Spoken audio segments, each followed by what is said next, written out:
Hello students and welcome to the class. I am your history teacher Manoj Arora. We have been meeting after a long time. We will be starting with the same chapter which we had left last time, that is Bhakti Sufi traditions, chapter number 6. It includes the time period from 8th to 18th century, almost 1 millennium. The last time when I had uploaded the video, in that we had studied about the Bhakti traditions and how Islam was introduced in India. Today we will be starting with the Sufi Silsila, which almost started in the 12th century. We will start with the features of the Sufi Silsila. Now Silsila, it means a chain. When one head of the hospice or the khanka would leave the world, before leaving the world, he would appoint his successor. In this way, it would go. The genealogy, the spiritual genealogy from Prophet Muhammad to the till date, giving one to another, this genealogy silsila started. It was a channel to shower the blessings. It was considered that the Sufis or these walis or the murshids, or the sheikh, they were very close to God.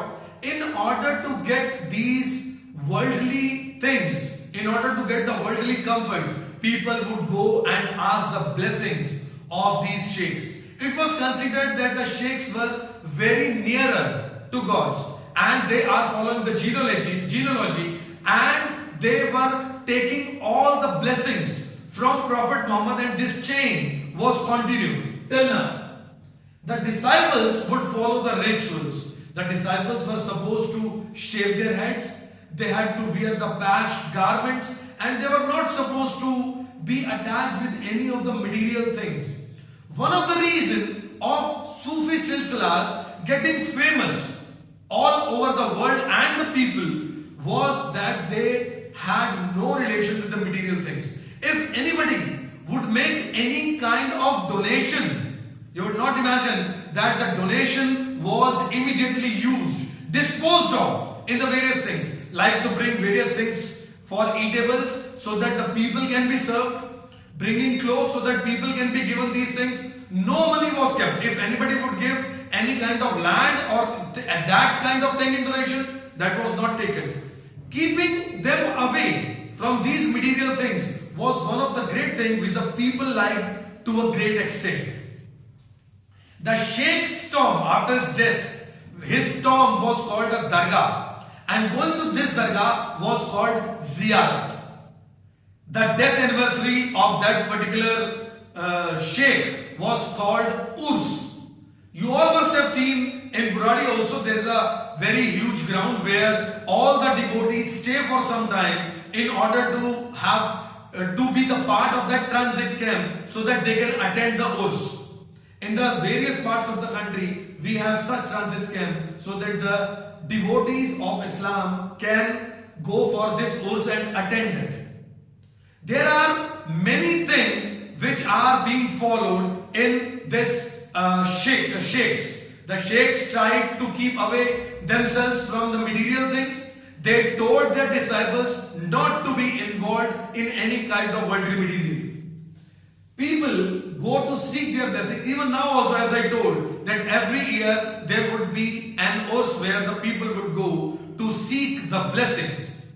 If I talk about outside the khankas, there were not all those who liked that. There were certain people, those who had preferred mendicancy and they had gone for celibacy. They did not marry at all. And such people were like Kalandars, Madaris, Haidaris, Malangs. These were some of the people, and they did not follow the Sharia laws. Because they did not follow it, that's why they were called Be-Sharias. And those who followed were called Ba-Sharias. I hope you understand. Be means without and Ba means with. Be-Sharias, those who are not following the rules, and Ba-Sharia, those who are following the Sharia rules. Coming up to the life in a khanka, we will try to understand the life in a khanka with an example of the Sheikh Nizamuddin Hospice, which was in Ghiaspur in Delhi in the 14th century. where many of the disciples were living with the sheikh. The sheikhs had adapted and adopted Indian devotion. Try and understand. Adapted and adopted. Adapted means they tried to fit in the Indian environment, and they had adopted many of the Indian devotional traditions. I will tell you after this. The inmates included the sheikh. Who were the people? Those who were living in the Khanqa were the sheikh, his attendants, and the disciples. The sheikh would live on the roof of the hall, in a room where he would meet the guests, those who would come to meet him, and the people from all walks of life, and many of the geniuses like Amir Khusro, Amir Sizzi, and there were many others, those who wanted to meet and were the visitors of this hospice at time. The people believed in them. As I told that they did not believe in the material things, people had a lot of belief. I would give you an example that when there was a doubt of the Mongol invasion in a village, people from all over the village, they ran to the nearest Khanqa and took the refuge. This shows that how much belief the people had in a Khanqa at that time. The langar was given. Langar means the free food to all, which was run on Futuh, F-U-T-U-H. Futuh means the unasked charity. People would give money, and that money was used to bring the eatables, to bring various things, so that the langar can be served. And it was served to people from all walks of life, whether a soldier or common man, a Hindu or anyone. Anyone was welcomed in this langar, in this hospice, and nobody was denied the entrance. It practices. What were the various practices followed in the Khanqas? Bowing in front of the sheikh. Bowing in front of the sheikh out of respect. Then offering water to all the people, all the guests, those who were coming up. Shaving the heads. The initiates, those who were living, the inmates had to shave their heads. The disciples were supposed to shave their heads. And the yogic exercise, which I was telling you, that they had adopted Indian devotional traditions.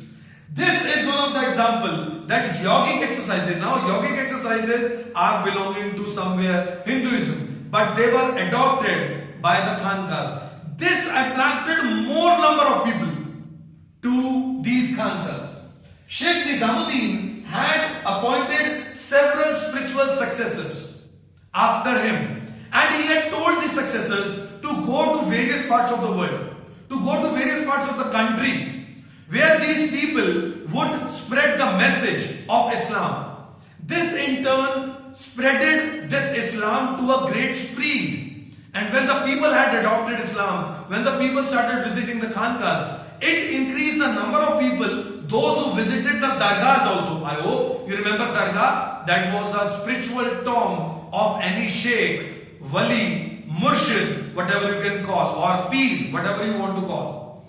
Now, these dargahs had invited more and more people from all over the world. Even now also we can see the people from all walks of life, people from all religion are the people, those who go or visit these places to get the spiritual blessings, as it is considered that after the death, the sheikh gets closer to God, and it would be easy to take those spiritual blessings, to take those worldly comforts from the sheikh. That's why they visited dargahs quite often.